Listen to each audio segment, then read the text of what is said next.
Bonsoir à tous et bienvenue sur la chaîne. Aujourd'hui, nous allons parler d'un sujet qui fait beaucoup réagir. Les propos autour de l'initiative du gouvernement concernant les Lions en vue de la CAN 2026 au Maroc.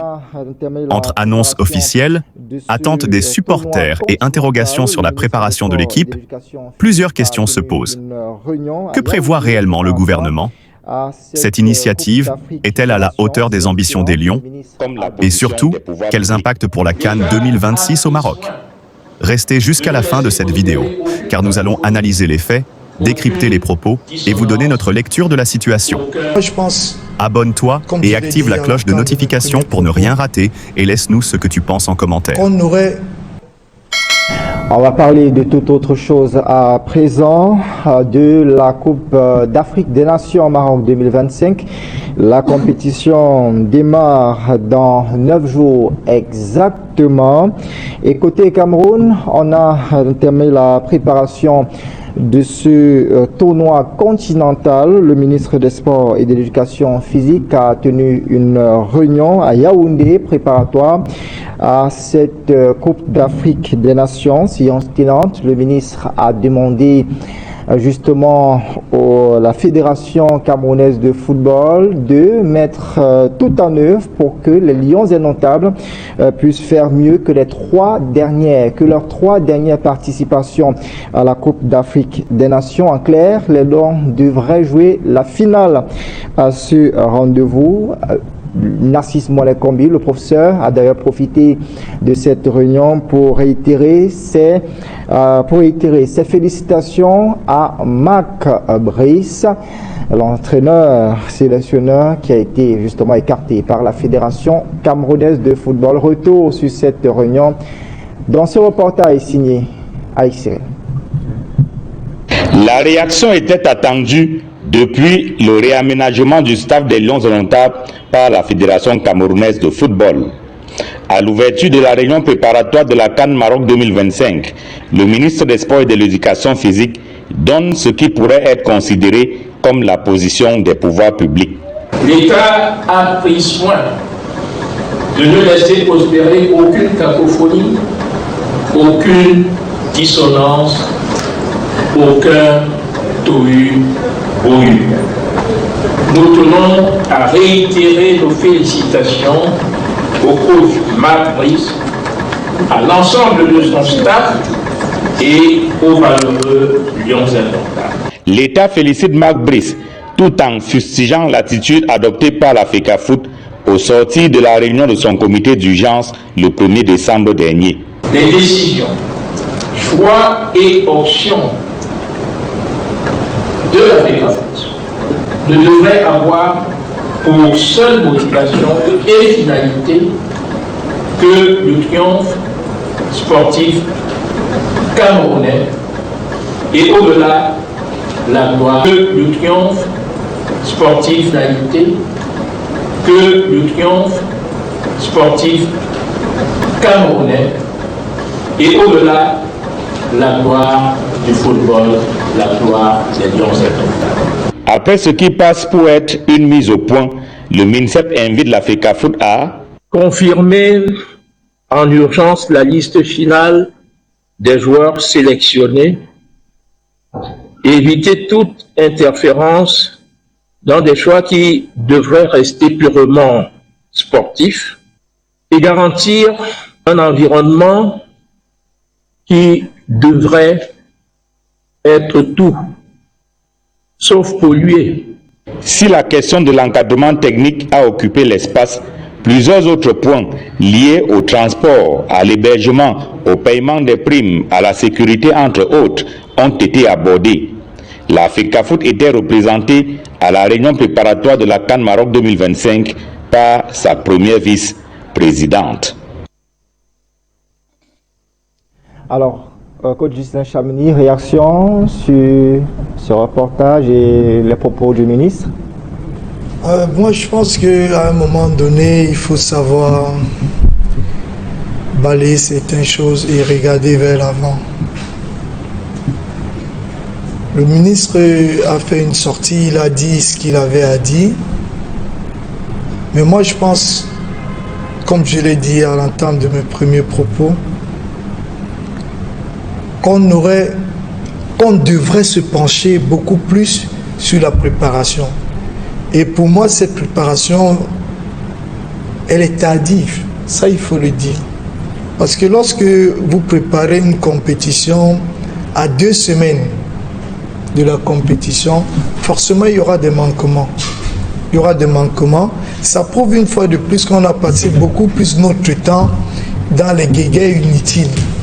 Normalement, au lendemain de notre élimination, de notre dernier match de la Coupe du Monde, il fallait tout de suite se mettre au travail. C'est ce qu'on n'a pas fait. On est resté dans les élections. Qui devait se mettre au travail? Mais c'est le pouvoir public. En faisant quoi, par exemple? Mais c'est le pouvoir public qui sont en train de donner des directives à la fédération. C'est ce que le pouvoir public devrait faire depuis là. Au lieu de passer son temps à voir si l'élection s'est bien passée, si ça s'est monté, si ça s'est descendu, si machin, etc. Si on a appelé Pierre, si on n'a pas appelé Paul, si l'entraîneur, etc. Non. Je pense qu'aujourd'hui, c'est normal qu'il fasse cette sortie-là. Parce qu'il sait que le temps est imparti pour cette équipe. Nous sommes à 10 jours. Est-ce que vous savez que les équipes comme l'Ouganda, ils sont déjà là-bas, même si ce n'est pas le même effectif que le Cameroun, ça prouve que là-bas, au moins, au niveau du gouvernement, il y a quand même eu quelque chose qui s'est fait bien avant. On a mis ce qu'il fallait à la disposition du technique. Et l'équipe a pu se déplacer, l'équipe s'acclimate comme il le faut. Mais au Cameroun, qu'est-ce qu'on a fait? On a passé le temps à cogiter sur les élections. Et après les élections, au lieu de faire table rase sur ce qui s'est passé, on revient encore là-dessus. Contrairement à la Fédération camerounaise de football, parce que lorsque vous voyez la réaction était la nomination de David Pagou, tout de suite, il sort sa liste. Ça veut dire que quelque part, il savait, déjà il y a eu un entretien bien avant avec l'exécutif. Ils ont essayé d'échanger. Et après sa nomination, tout de suite, il a sorti sa liste parce que je ne pense pas qu'il a fait tout de suite là, après sa nomination. Non, on lui a donné quand même le temps de voir, de concevoir un peu son équipe. Non, ça s'est pas fait comme ça. À peine on le nomme, il commence sa liste, frangin. Vous ne pouvez pas dire des codes vérités comme ça sur ce plateau. Pagou n'a même pas eu de temps, déjà, à supposer même que ce que vous dites, que c'est lui qui a conçu sa liste en toute honnêteté. Non, c'est pas lui. À peine on le nomme, après il commet une liste, donc il n'a pas eu de temps, la liste a été commise bien avant et on lui a demandé de lire. Il faudrait que vous le disiez quand même. Très bien. Gisèle, on vient la parole. Merci. Ce que je disais tout à l'heure, parce que moi je ne viens pas sur des plateaux pour plaire aux gens. Je suis un technicien et vous-même vous avez dit tout à l'heure, je suis ancien footballeur, je suis ancien international, je suis ancien professionnel. Les choses ne se font pas de manière hasardeuse. Déjà qu'il faut éviter le hasard qui est un mauvais maître dans le jargon. Et lorsqu'on a des entraîneurs aussi chevronnés qui composent le banc technique aujourd'hui, vous pensez que ça s'est fait de manière hasardeuse? Je ne pense pas. Lorsque on veut porter à la tête d'une sélection, d'une équipe, on échange avec la personne. On lui dit ce qu'on attend de lui. Il dit également ce qu'il peut donner. Et là maintenant, il vous présente son projet de jeu, sa philosophie, etc. Et on voit si ça scie avec ce qu'il nous présente. Alors, après sa nomination, l'entraîneur a fait certainement des choix. Il n'a pas fait comme Maoul le dit. Moi, je ne viens pas ici pour jouer au ping-pong, pour plaire aux gens. Non, moi, je ne suis pas là. Je suis là en tant que technicien, en tant qu'ancien footballeur. Donc, je fais des analyses par rapport à ce que je connais, par rapport à ce que j'ai vécu, par rapport à ce que je vis. Très bien. Ali, on a regardé donc le reportage de Aïe Cyril qui justement parlait de cette réunion préparatoire, mais à la fin, il y a eu un communiqué qui a été un peu plus exhaustif sur les points abordés lors de cette réunion. Le communiqué fait savoir justement que le ministre des Sports et de l'Éducation physique, le professeur Narcisse Molekombi, a présidé mercredi dernier, 10 novembre 2025, au Palais polyvalent des sports de Yaoundé, une réunion stratégique consacrée à l'organisation de la participation du Cameroun à la Coupe d'Afrique des Nations Total Énergie Maroc 2025. Autour de ministres, selon le communiqué, plusieurs administrateurs concernés, notamment la FECAFOOT représentée par Madame Céline Eco et l'agent comptable du MINFI, ministère des Finances, ainsi que les forces de défense, les services de sécurité ont également pris part aux travaux. Dans son propos d'ouverture, le communiqué renseigne que le ministre a rappelé l'importance de cette concertation dont l'objectif est d'assurer une participation réussie des Lions indomptables sur le plan sportif, organisationnel et diplomatique. Il a invité la FECAFOOT à s'arrimer à la dynamique positive du mouvement sportif national porté par les très hautes instructions du président de la République et la coordination du Premier ministre. Il a également exhorté l'instance fêtière à viser une performance supérieure à celle des 3 dernières éditions de la CAN. Le ministre a salué, selon le communiqué, les efforts du sélectionneur Matt Brice et de son staff, soulignant leur capacité à maintenir le cap malgré un contexte difficile. Il a félicité l'équipe pour sa qualification brillante au tournoi, preuve de l'esprit conquérant que les Lions doivent continuer de consolider avec le très haut accord du chef de l'État pour la mobilisation des moyens substantiels. Le MINSEP, selon le même communiqué, a insisté sur la nécessité de résultats honorables au Maroc, d'une sélection fondée sur la performance et d'un environnement apaisé autour de l'équipe nationale. La FECAFOOT, par la voix de Mme Céline Eco, a présenté les dispositions prises à l'encadrement de la sélection, tandis que l'agent comptable a détaillé les modalités de mise à disposition des ressources financières. Les administrations concernées ont également exposé leurs contributions respectives. Au terme des échanges, le ministre a formulé plusieurs recommandations pour une synchronisation optimale des actions et une participation réussie du Cameroun à la compétition, et la séance s'est levée à 13h30 selon le communiqué. Côte le Mozico, réaction. Oui, dans les précédentes questions, il faut une réaction. Je voudrais faire cette réaction-là pour faire remarquer que chacun a repris sa place. Dans le yo-yo ministère FECAFOOT autour de Lyon, chacun a repris sa place et chacun doit rester à sa place pour faire ce dont il est chargé. On voit maintenant que le ministre relaie auprès de l'équipe les instructions de l'État pour que cette équipe-là produise le résultat. On voit aussi que la fédération s'arc-boute autour de l'équipe pour prendre toutes les mesures nécessaires afin que cette équipe-là soit capable de produire des résultats. C'est à ce à quoi il fallait s'attendre depuis. Et je voudrais aussi relever que la fédération a été extrêmement perspicace dans le management de la dernière situation qui a abouti à ce que nous vivons là aujourd'hui. Et ça a été tellement efficace que ça a mis le ministère dos au mur et par conséquence hors jeu. J'explique. La fédération a réussi à redistribuer les cartes, à nommer un entraîneur qui a signé pour appeler les joueurs, et qui, dans les délais impartis, a remis cette liste auprès de la CAF parce que la compétition arrivait.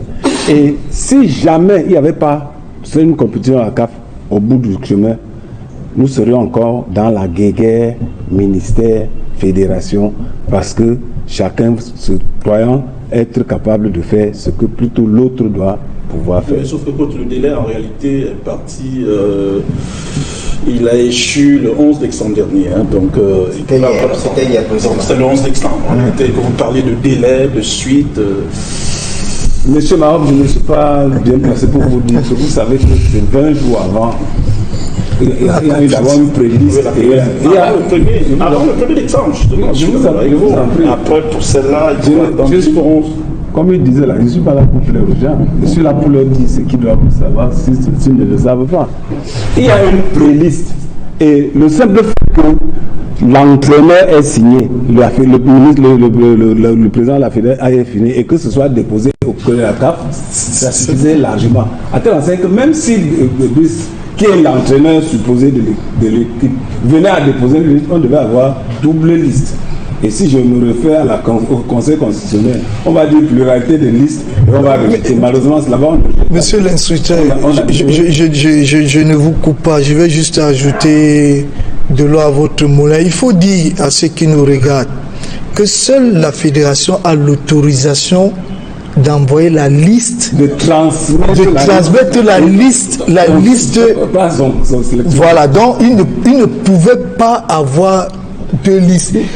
Même si Brice venait à faire une liste, il devrait toujours remettre cette liste à la fédération, et il revenait à la fédération d'envoyer cette liste à la CAF, ce qui était impossible. Ça, je voulais juste ajouter pour ceux qui nous regardent, pour que certains ne pensent pas que en dehors de la fédération, il peut avoir quelqu'un d'autre qui peut transmettre. Donc, justement, non, il fallait le dire pour ceux qui nous... C'est pour ça que j'ai utilisé un mot peut-être savant, efficace, pour dire que la subtilité était avancée au point où, quand ça a abouti, ça a tout bloqué, et aujourd'hui, chacun reprend normalement sa place.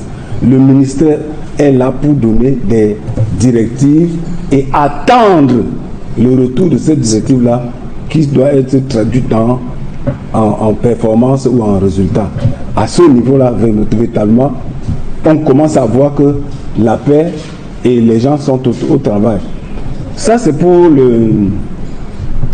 la guerre entre le ministère et la fédération par rapport à la liste. Maintenant, il y a la deuxième partie de votre question qui portait sur... La deuxième partie de la question, c'était la réaction sur la réunion et les propos du ministre. Oui, vous voyez donc que de sa posture, le ministre est au-dessus de la fédération. Et dans sa posture, il laisse dans la verticalité de sa posture des instructions qui tombent sur la tête de la fédération, qui en technocrate, qui en spécialiste de la discipline football, doit traduire cela en... Maintenant, on nous a dit que l'objectif pour le Cameroun, c'est minimalement la finale. C'est ce qu'on nous a dit, minimalement la finale. Ah bon? Oui, le ministre a demandé de faire mieux que les 3 dernières éditions. Donc... Non, mieux que les 3 dernières éditions, il faut dire que la dernière... N'ayez pas peur de ça. Non, je n'ai pas peur des objectifs. Je vais juste... On va faire ça rapidement. La dernière, c'était en Côte d'Ivoire. La dernière, c'était en Côte d'Ivoire. Mais justement, quand on dit mieux, on peut être sorti en quart de finale. Je ne souhaite pas. Moi, je veux bien qu'on... Je vais vous aider. La dernière en 2023, c'était en Côte d'Ivoire. Le Cameroun est sorti en 8e de finale, éliminé par le Nigeria. L'édition d'avant, c'était au Cameroun. Le Cameroun a terminé 3e. Vous dites que le Cameroun a terminé en demi-finale. Et avant, il y avait la CAN d'avant. Le Cameroun est sorti en 8e de finale. La posture la plus proche de la finale, c'est la demi-finale. Si on lit entre les lignes, le ministre demande de jouer la finale. Voilà. Vous voulez que je fasse une lecture biaisée, je ne la ferai pas. Je ne la ferai pas. Donc, ça, maintenant, c'est le ministre qui le dit. C'est-à-dire que voilà ce que le gouvernement voudrait que les choses soient, comment les choses doivent être faites. Même si nous avons gagné 5 fois ce trophée, parce que là en finale pour nous ça ne représente pas grand-chose. On a ce trophée-là 5 fois. Chaque fois qu'on ne gagne pas ce trophée-là, c'est qu'on n'a rien fait. Maintenant, sauf que l'option actuelle prise par la fédération peut laisser la porte ouverte à beaucoup de choses. Je parle bien d'option. Ils ont fait une option et c'est dans cette option qu'il y a des choix. Ils ont fait une option pour parier avec les jeunes. Et dans les jeunes et les néophytes. Quand vous regardez le groupe du Cameroun, c'est le joueur le plus capé, je crois que c'est que Bassoko avait 50 appels. Et le joueur le moins capé, ce sont les autres avec 0. Ils sont nombreux là qui sont avec 0 sélection. Ils sont au moins 15. Le groupe là, dans ce groupe-là, il y a au moins 18 joueurs qui n'ont jamais été à la CAN. Ça veut dire qu'il y a un élan d'apprentissage. On va accepter que, oui, ils peuvent même rentrer au premier tour. Maintenant, c'est le rendu qu'on va regarder. Est-ce que tels qui se sont comportés là, on peut avoir l'espoir que derrière il y a quelque chose. On peut, en faisant cette lecture technique, leur laisser leur performance à l'endroit où ils trouveraient. S'ils réussissent l'espoir d'amener l'équipe jusqu'en finale et même de gagner, on va donc comprendre que, ok, ce qu'on avait laissé de côté là, il fallait le faire. Parce que c'est un risque énorme, ce que le Cameroun est en train de faire là maintenant, de mettre tous ses meilleurs joueurs de côté et d'aller avec les autres.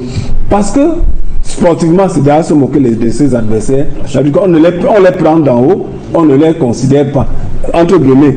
Mais maintenant, comme c'est une option, il faut que cette option soit menée jusqu'au bout. On veut les jeunes. Et on attend du jeune quoi? La productivité. On regarde comment il a fait pour y parvenir. Alors que l'expérimenté, il prend les raccourcis. Il peut ne pas faire une course de 20 mètres, il fait une course de 10 mètres et il a intercepté un ballon. Alors que le jeune va faire peut-être 20-25 mètres. Il sera dans l'exubérance, mais il va faire le même résultat. Donc, ce que la fédération est en train de faire, pour moi, c'est une option et j'encourage cette option pour qu'on voit jusqu'où. Parce qu'effectivement, après cette échéance, on va donc mettre les deux situations sur la table. Je vais finir parce que j'ai une dernière chose que je veux relever. On va mettre sur la table et on va voir ce qui va se passer. Mais je voudrais aussi relever à l'attention de tout le monde qui fait des gens qui font la comparaison entre 2017 et actuellement, qu'il y a des critères qui ne sont pas les mêmes. En 2017, nous nous sommes trouvés devant les faits accomplis. Les joueurs, il y avait des joueurs qui avaient refusé de venir, et même parmi les joueurs là, il y avait Onana, il y avait Zambo Anguissa, qui ont refusé de venir. Et devant ce refus, on était obligé de faire avec ce qu'on avait sous la main. Et après, vous savez que le discours seul peut modifier le comportement du joueur si ce discours est bien dit au bon moment avec les mots qu'il faut. Donc ça fait que avec les joueurs que nous semblons prendre du revers de la main là, il suffit d'un bon discours, d'un bon état d'esprit, parce que c'est le mental qu'on doit avoir dans la compétition. Il suffit d'un bon état d'esprit et la production est autre. Donc, je dis, il y avait des joueurs qui avaient refusé de venir, il y avait, quand on s'est retrouvé au pied du mur, et on a fait, contre mauvaise fortune, bon cœur. Ali, on va revenir